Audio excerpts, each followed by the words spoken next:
Tudo resumido para você agora com o Diego Pavão, editor de internacional da CNN. Diego, boa segunda, ótima semana para você. Rafael, bom dia para você, uma boa semana para nós, bom dia também para quem acompanha a gente de casa. Olha só, hoje a Ucrânia disse que acordou com a Rússia, né, tem pontos acordados com a Rússia para a formação de 8 corredores humanitários. Vamos mostrar no mapa agora alguns desses pontos, algumas dessas cidades, por onde esses corredores humanitários vão passar.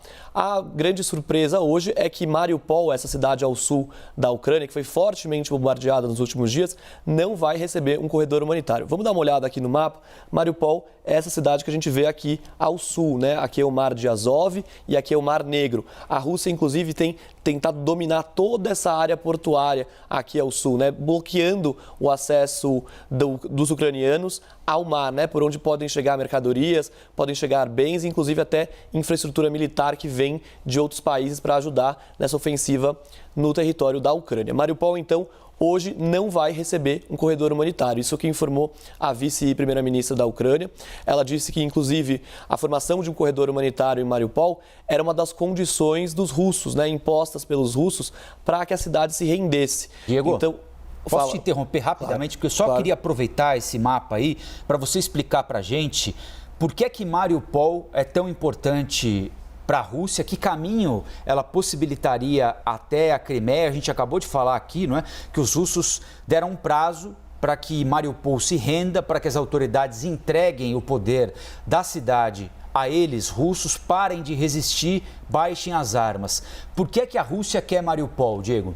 Mariupol é uma cidade estratégica para a Ucrânia por causa da saída para o mar. É uma cidade portuária importante, é por onde chega grande parte dessas mercadorias, desses bens.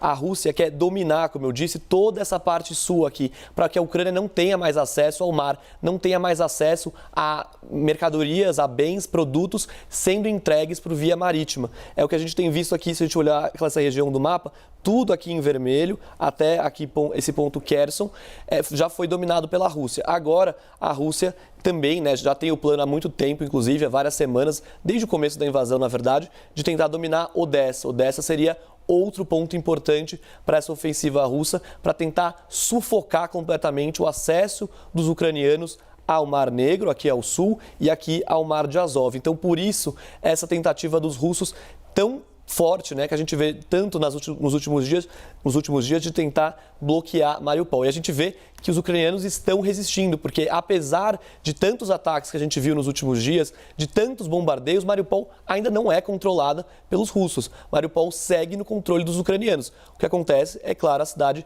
está numa situação cada vez pior por causa dos bombardeios. Mas então, Mariupol não vai ter esse corredor humanitário hoje. A primeira-ministra, aliás, a vice-primeira-ministra disse que esse era um dos pontos, né, acordados pela Rússia para que a cidade se entregasse às tropas russas. Então, como os ucranianos disseram que não vão se render, a Rússia disse que também não vai realizar um cessar-fogo na cidade para que esse corredor humanitário dê certo, né? A gente tem falado bastante desses corredores humanitários, são rotas de passagem de civis que levam pessoas, moradores, em segurança para outros locais, só que para isso os ataques precisam parar. Essas pessoas precisam sair em segurança, né, aqui dessa cidade, para que esse corredor humanitário dê certo. E não só para isso, também para a entrada de ajuda humanitária, de médicos, de suprimentos, de água, comida, tudo isso falta em Mariupol, inclusive é uma das cidades onde a situação humanitária é uma das piores da Ucrânia até agora. Outro ponto para a gente destacar é aqui, Kiev, ao norte, a capital ucraniana. O Serviço de Inteligência Britânico, o Ministério da Defesa do Reino Unido, que acompanha a movimentação de tropas russas no território da Ucrânia, disse que Kiev continua sendo a prioridade do exército russo, que inclusive invadir Kiev está nos planos, né? E esse seria um dos momentos mais importantes da guerra até agora, né? A tomada de Kiev. É lá que fica o governo central da Ucrânia, é lá onde está o presidente Volodymyr Zelensky. A tomada de Kiev pode mudar os rumos da guerra. O Reino Unido diz que essas tropas continuam tentando circular Kiev, inclusive a gente tem relatos de confrontos bem intensos, né, de bombardeios intensos em cidades ao redor da capital ucraniana, dentro da capital também. Segundo o Serviço de Inteligência Britânico, o Ministério da Defesa, essas forças russas estariam desacelerando, parando agora nesse momento. A gente já mostrou aqui, eles têm tido alguns problemas sim, logísticos nesse avanço. Diego, uma pergunta sobre justamente esse comboio gigantesco, porque a gente está praticamente desde a primeira semana do conflito acompanhando um comboio que é enorme, né? Que já passa aí dos 60, ao menos passava dos 60 quilômetros de extensão. A ideia que nós tínhamos é que muito rapidamente eles fariam um avanço até Kiev e, em teoria, conseguiriam cumprir com o que querem, que seria ocupar a capital. Só que esse comboio não avançou e os ataques que nós estamos acompanhando, eles são aéreos. As justificativas seriam quais, afinal? Porque eu me lembro também de dias atrás o Pentágono trazer algumas hipóteses. Pode ser por falta de suprimento, pode ser por falta de combustível, pode ser uma estratégia de guerra. A informação mais atualizada agora seria de quê para esse comboio não ter avançado? Olha, Elisa, muito difícil ainda determinar o motivo pelo qual esse avanço não aconteceu de uma forma mais efetiva nos últimos dias, mas é exatamente isso que você falou. A gente tem, sim, relatos confirmados que vêm do Pentágono, que vêm da inteligência britânica, de potências ocidentais que monitoram o que está acontecendo na Ucrânia.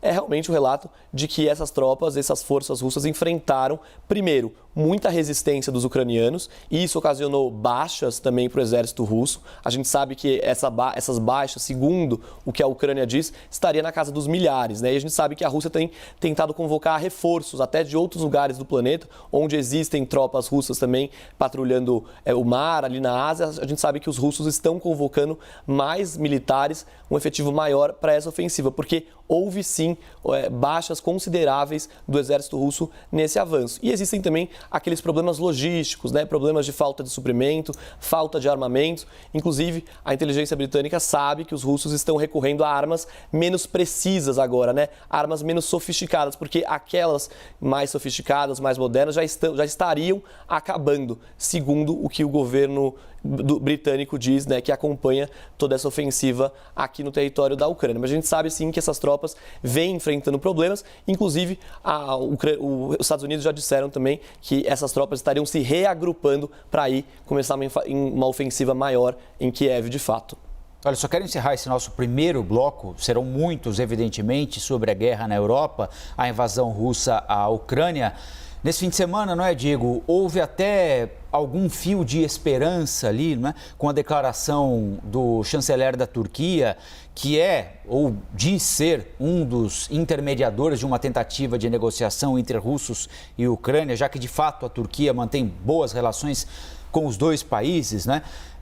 E também temos de levar em consideração que agora cada parte interessada divulga alguma coisa, né? Que não há acordo próximo, que há acordo próximo. O fato, a realidade, efetivamente a gente não tem como conhecer. Nós temos acesso a versões, não é? E uma versão importante foi divulgada agora há pouco. A agência CNN obteve uma declaração do porta-voz do Kremlin, Dmitry Peskov, dizendo hoje, agora há pouco, que as negociações de paz entre Moscou e Kiev ainda não produziram grandes avanços e pediu a países que exercem influência sobre a Ucrânia que usem essa influência para tornar Kiev mais construtiva nas negociações. Falando a repórteres em teleconferência, o porta-voz do Kremlin, Dmitry Peskov, disse que um progresso significativo nas negociações ainda precisa ser feito para que haja uma base para um possível encontro entre o presidente Putin e Volodymyr Zelensky.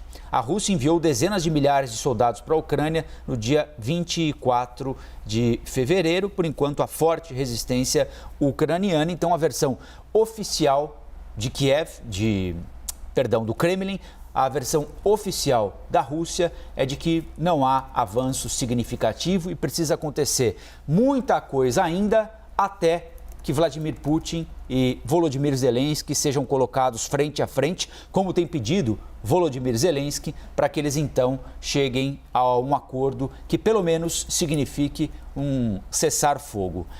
É isso, não é, Diego? Os indícios, por enquanto, não são nada bons. É claro que essas coisas podem mudar rapidamente, mas por enquanto não são nada bons, segundo a versão apresentada pelos russos. Já já o Diego Pavão volta, já com correspondentes internacionais, com o Matias Brotero ao vivo na Ucrânia e com todo o nosso time de internacional aqui no Brasil, monitorando o que acontece, mais informações sobre a guerra entre russos e ucranianos, que já está indo para quase um mês de conflitos.